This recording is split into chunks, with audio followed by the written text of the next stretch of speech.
Hi hello എല്ലാവർക്കും നമസ്കാരം. പവിത്രം സീരിയലിൻ്റെ നാളത്തെ പ്രമോ വിശേഷത്തിലേക്ക് എല്ലാ കൂട്ടുകാർക്കും സ്വാഗതം കേട്ടോ. അങ്ങനെ നമ്മുടെ വേദയും കൂട്ടിയിട്ട് വിക്രം ആ ഗുണ്ടകളുള്ള സ്ഥലത്തേക്ക് വരികയാണ്. അവിടെ വെച്ച് അത്യാവശ്യം നല്ല രീതിയിൽ അവന്മാരെയൊക്കെ കൈകാര്യം ചെയ്തു. ഇതിൽ മെയിൻ വില്ലൻ, അതായത് ഈ ബുദ്ധി മുഴുവനും ആ ചിന്ന ഗുണ്ടകൾക്ക് ഉപദേശിച്ചു കൊടുത്ത ആ മെയിൻ വില്ലൻ അവിടെ എത്തിയിട്ടില്ല.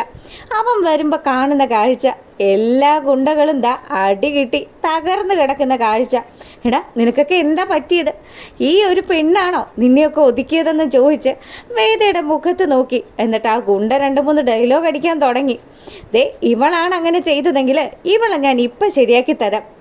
അങ്ങനെ പറഞ്ഞുകൊണ്ട് അയാൾ നമ്മുടെ വേദയുടെ കൈക്ക് പിടിക്കാൻ തുടങ്ങുക.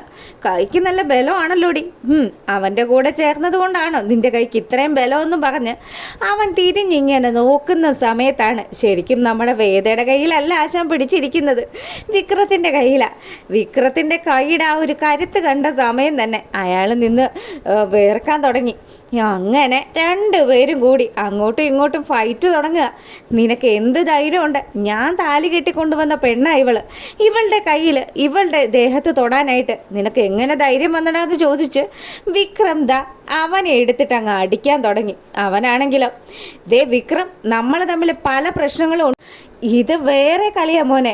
അങ്ങനെ ഈ വിക്രം ഓരോ കാര്യങ്ങളും പറഞ്ഞ് നമ്മുടെ ആ ഗുണ്ടയെ എടുത്തിട്ട് പെരുക്കുന്ന സമയത്ത് ശരിക്കും പറഞ്ഞാൽ അവനാണെങ്കിലോ ഇവളുടെ അച്ഛൻ പറഞ്ഞിട്ടാ എല്ലാം, ഞാൻ ഇവളുടെ അച്ഛൻ പറഞ്ഞിട്ടാ ചെയ്തതെന്നും പറഞ്ഞ് അവസാനം കുറ്റസമ്മതം നടത്തുക. അപ്പം ശങ്കരനാരായണൻ എന്ന് പറയുന്ന ആ വലിയ മനുഷ്യൻ ഇതുപോലെയുള്ളൊരു ഗുണ്ടകളുടെ സഹായം തേടിയെന്ന് അറിയുമ്പോൾ വിക്രത്തിനും അതുപോലെ തന്നെ വേദയ്ക്കും നല്ലതുപോലെ അതങ്ങ് ഫീൽ ചെയ്തു. ഇയാളുടെ മകളെ എന്തായാലും ഞാൻ മനസ്സുകൊണ്ട് സ്നേഹിച്ചിട്ടുമില്ല, സ്വീകരിച്ചിട്ടുമില്ല. എന്തായാലും നീ ഇനി തിരികെ എൻ്റെ വീട്ടിലേക്ക് വരാമെന്ന് വിചാരിക്കണ്ട. അങ്ങനെ വേദയെ നിർബന്ധിച്ച് കൂട്ടിക്കൊണ്ട് അവൻ അവിടുന്ന് പോവുക. വേദയോട് ദേഷ്യപ്പെട്ടിട്ട് വിക്രം പറഞ്ഞു, വണ്ടിയിൽ മര്യാദക്ക് കയറിക്കോ. നിന്നെ എവിടെയാണ് കൊണ്ട് ഇറക്കേണ്ടതെന്ന് എനിക്ക് നല്ല നിശ്ചയമുണ്ട്. എന്തായാലും നിൻ്റെ അച്ഛൻ ചെയ്ത തെറ്റുകൾ അത് എൻ്റെ പെടലിക്ക് കൊണ്ടുവന്ന് വെക്കാന്നല്ലേ നിൻ്റെ അച്ഛൻ കരുതിയത്.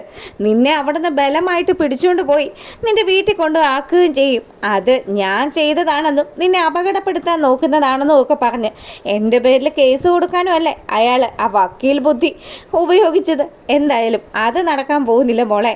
മോള് വണ്ടിയിൽ കയറുന്നും പറഞ്ഞ് അവളോട് ദേഷ്യപ്പെട്ട് വിക്രം വേദയും കൂട്ടിയിട്ട് നേരെ പോകുന്നത് ജഡ്ജിയുടെ വീട്ടിലേക്കാണ്. അവിടെ എത്തിയതും എന്താ വിക്രം നീ കാണിക്കുന്നത്, ഞാൻ വരില്ല എന്നൊക്കെ പറഞ്ഞ് വേദ ദേഷ്യപ്പെട്ട് വണ്ടിയിൽ നിന്ന് ഇറങ്ങി തിരികെ പോകാൻ തുടങ്ങുമ്പോൾ വിക്രം പറഞ്ഞു, മര്യാദക്ക് അടങ്ങി ഒതുങ്ങി നിന്നോണം, ഇങ്ങോട്ട് വാടിയെന്ന് പറഞ്ഞ് അവളുടെ കൈക്ക് കയറി പിടിച്ച് നേരെ കൊണ്ടുചെല്ലുക. അവിടെ ചെന്നതും കോളിംഗ് ബെല്ലൊക്കെ 3-4 തവണ അടിച്ച് വേദയുടെ അച്ഛനും അതുപോലെ അമ്മുമ്മയും പിന്നെ ആങ്ങളയും അവിടെ അവളുടെ അമ്മയും എല്ലാവരും കൂടി പുറത്തിറങ്ങുന്ന രീതിയിൽ ആശാൻ അവിടെ അങ്ങനെ ഉമ്മറത്ത് നിൽക്കുക. അവരെല്ലാവരും ഇറങ്ങി വരുമ്പോൾ കാണുന്ന കാഴ്ച വേദയും കൂട്ടിയിട്ട് വിക്രം വന്ന് നിൽക്കുക. നിനക്ക് എന്ത് ധൈര്യമുണ്ട് ഇവളെയും കൂട്ടിയിട്ട് ഇങ്ങോട്ടേക്ക് വരാനായിട്ട്? അങ്ങനെ നമ്മുടെ വേദയുടെ ആങ്ങള കാര്യങ്ങൾ ചോദിക്കാൻ വിക്രത്തിൻ്റെ അടുത്തേക്ക് ചെല്ലുക. എൻ്റെ പൊന്ന് സാറേ, ഉള്ളത് പറയാമല്ലോ, അന്ന് അങ്ങനെയൊക്കെ സംഭവിച്ചത് ഒരു വാശിപ്പുറത്ത് നടന്നു പോയതാ. പക്ഷേ ഇവൾ ആ താലിയും ചുമന്നുകൊണ്ട് എൻ്റെ പിന്നാലെ വരുമെന്ന് ഞാൻ സ്വപ്നത്തിൽ പോലും വിചാരിച്ചില്ല. ഇവളെ നല്ല ഒന്നാന്തരം ഒരു അഹങ്കാരിയാണ്. ഇവളെ ഇനി എന്തായാലും എൻ്റെ വീട്ടിൽ നിർത്താൻ പറ്റില്ല. എനിക്കല്ലെങ്കിൽ തന്നെ അത്യാവശ്യത്തിന് പ്രശ്നങ്ങളൊക്കെ ഉണ്ട്. ഇനി അതിൻ്റെ ഇടയ്ക്ക് നിങ്ങളുടെ പെങ്ങളെ കൂടി ചുമക്കാനൊന്നും എനിക്ക് പറ്റത്തില്ല എന്നും പറഞ്ഞ് നമ്മുടെ വിക്രം ഉള്ള കാര്യങ്ങൾ മുഴുവനും അവളുടെ ഏട്ടൻ്റെ അടുത്ത് പറയുക. വിക്രം, നീ എന്തൊക്കെ ഈ പറയുന്നതെന്ന് ചോദിച്ച് വേദ വിക്രത്തിനെ ഇങ്ങ് മാറ്റി നിർത്തി. അതിനുശേഷം അവൾ പറഞ്ഞു, നീ എന്തൊക്കെയാണ് കാണിക്കുന്നത്? ഞാൻ എൻ്റെ വീട്ടുകാരെയും അതുപോലെ എൻ്റെ എല്ലാ സ്വന്തവും ഒക്കെ ഉപേക്ഷിച്ചല്ലേ നിൻ്റെ ഒപ്പം ഇറങ്ങി വന്നത്. എന്നിട്ട് നീ ഇപ്പോൾ എന്നെ ഇവിടെ കൊണ്ടുവന്ന് തിരിച്ചാക്കുന്നത് അത് ഞാൻ ഒരിക്കലും അംഗീകരിക്കില്ല. എൻ്റെ പൊന്നു മോളെ, നിൻ്റെ സമ്മതത്തിന് ആർക്ക് വേണം? വിക്രമാദിത്യൻ മഹാരാജാവിൻ്റെ പിന്നാലെ വേതാളം കൂടിയതുപോലെയാണല്ലോ നീ എൻ്റെ പിന്നാലെ കൂടിയത്. എനിക്ക് നിന്നെ ഒരു കാരണം വെച്ചാലും സ്വീകരിക്കാൻ പറ്റില്ല. ഇപ്പോഴത്തെ സാഹചര്യത്തിൽ നീ എനിക്കൊരു ഭാരമാണെന്നൊക്കെ പറഞ്ഞ് വേദ വലിയ രീതിയിൽ അവൻ അവിടെ വെച്ച് അപമാനിക്കുക. അച്ഛൻ്റെയും അമ്മയുടെയും മുന്നിലൊക്കെ വേദ അങ്ങനെ അപമാനിക്കപ്പെട്ട് നിൽക്കുമ്പം വേദ പറഞ്ഞു, വിക്രം, നീ അവസാനിപ്പിക്കുന്നുണ്ടോ? ഒരു കാരണം വെച്ചാലും ഞാൻ എൻ്റെ വീട്ടിലേക്ക് മടങ്ങിപ്പോകാൻ തയ്യാറല്ല. നിനക്ക് ഭ്രാന്താണ്, മുഴുത്ത ഭ്രാന്ത്. ഇത്രയും നാളും നീ നിൻ്റെ അച്ഛനും അമ്മയും പറയുന്നത് കേട്ടല്ലേ ജീവിച്ചത്. ഇനി അങ്ങോട്ടും അവർ പറയുന്നത് തന്നെ കേൾക്ക്. അവർ പറഞ്ഞല്ലോ ഈ താലിക്ക് ഞാൻ പുല്ല് വില പോലും തരുന്നില്ല. അങ്ങനെയുള്ള ഈ താലി ഇട്ടുകൊണ്ട് എന്തിനാ നീ എൻ്റെ പിന്നാലെ നടക്കുന്നത്? നല്ലത്, നിനക്ക് നല്ലൊരു ജീവിതം കിട്ടും. അതുകൊണ്ട് ഉടനെ തന്നെ ഈ താലി അഴിച്ചു വെച്ചിട്ട് ഇവർ പറയുന്നത് കേട്ട് ഏതെങ്കിലും കൊള്ളാവുന്ന ഒരുത്തനെ കല്യാണം കഴിച്ച് എവിടെയാണെന്ന് വെച്ചാൽ പോയി രക്ഷപ്പെടുക കൊച്ചെ, എൻ്റെ പിന്നാലെ വരരുതെന്ന് പറഞ്ഞു. അങ്ങനെ വേദ തകർന്നടിഞ്ഞ് നിൽക്കുക. വിക്രം ഇത്രയും കാര്യങ്ങൾ പറഞ്ഞ് ആ ജഡ്ജിയുടെ മുഖത്ത് നോക്കി 2 വർത്തമാനവും കൂടി പറഞ്ഞ് അവിടെ നിന്ന് ഇറങ്ങി പോവാണ്. അങ്ങനെ നമ്മുടെ വേദയെ തനിച്ചാക്കി വിക്രം പോയതും വേദ ശരിക്കും ആ വീട്ടുകാരുടെ മുന്നിൽ ഒറ്റപ്പെട്ട് നിൽക്കുക. എന്താ ചെയ്യേണ്ടതെന്ന് അറിയാണ്ട് വേദ വിഷമിക്കുന്ന സമയത്ത് വേദയുടെ അച്ഛൻ ഇങ്ങോട്ട് വന്നു. ഇപ്പം നിനക്ക് മനസ്സിലായോ, താലി വലുതാണെന്നും താലി മാഹാത്മ്യത്തെക്കുറിച്ചും ഒക്കെ വലിയ പുരാണം പറഞ്ഞതാണല്ലോ. എന്നിട്ട് എന്ത് പറ്റി, കെട്ടിയവൻ ഒരു ഗുണ്ടയാണെന്ന് തിരിച്ചറിഞ്ഞപ്പോൾ പോരേണ്ടി വന്നു അല്ലേ? അച്ഛനോട് ഞാൻ ഇപ്പോഴും പറഞ്ഞു, ഞാൻ ചെയ്ത തീരുമാനവും ഞാൻ എടുത്ത തീരുമാനവും തെറ്റാണെന്നൊന്നും ഇന്ന് വരെ എനിക്ക് തോന്നുന്നില്ല. ഞാൻ ഈ താലിയിൽ വിശ്വസിക്കുന്നുണ്ട്.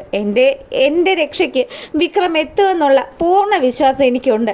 അവന് ഒരു പെണ്ണിനെ സംരക്ഷിക്കാനുള്ള എല്ലാ കഴിവും ഉണ്ടെന്നും പറഞ്ഞ് വേദ തൻ്റെ താലിയെ പിടിച്ചുകൊണ്ട് അങ്ങനെ അവിടെ നിൽക്കുക. അപ്പം മുത്തശ്ശി പറഞ്ഞു, മോളെ അച്ഛനും ഏട്ടനും ഒക്കെ പറയുന്നത് മോളൊന്ന് കേൾക്ക്, ഒരു കാരണവശാലും അവൻ്റെ ഒപ്പം തിരികെ പോവണ്ട മോള്, ഞങ്ങൾ പറയുന്നത് കേൾക്കെന്നും പറഞ്ഞ് അവിടെ നിൽക്കുമ്പം വേദനയാണെങ്കിലോ, ഒരു കാര്യം എനിക്ക് ചെയ്യാനുണ്ട്, എനിക്ക് മാറാനൊന്നും ഡ്രസ്സും കാര്യങ്ങളും ഇല്ല, അതുകൊണ്ട് തന്നെ അച്ഛൻ്റെ അനുവാദത്തോടു കൂടി തന്നെ ഞാൻ അകത്തോട്ട് കയറുകയാണെന്ന് പറഞ്ഞു. അങ്ങനെ പുള്ളിക്കാരിതാ എടുക്കാനുള്ള അവളുടെ ഡ്രസ്സും സാധനങ്ങളും ഒക്കെ എടുത്ത് ആ ഒരു ബാഗുമായിട്ട് വീണ്ടും നമ്മുടെ വിക്രത്തിൻ്റെ വീട്ടിലേക്ക് പോകുന്ന കാഴ്ചയൊക്കെ കാണിച്ചുകൊണ്ടാണ് നാളത്തെ പ്രമോ വിശേഷം അവസാനിക്കുന്നത്. അപ്പോൾ ഇഷ്ടമായിട്ടുണ്ടെങ്കിൽ ലൈക്ക് ചെയ്യാൻ മറക്കരുത്. എല്ലാവർക്കും നല്ലൊരു ദിവസവും നല്ലൊരു രാത്രി ആശംസിക്കുകയാണ്. അപ്പോൾ ഓക്കെ, ഗുഡ് നൈറ്റ്.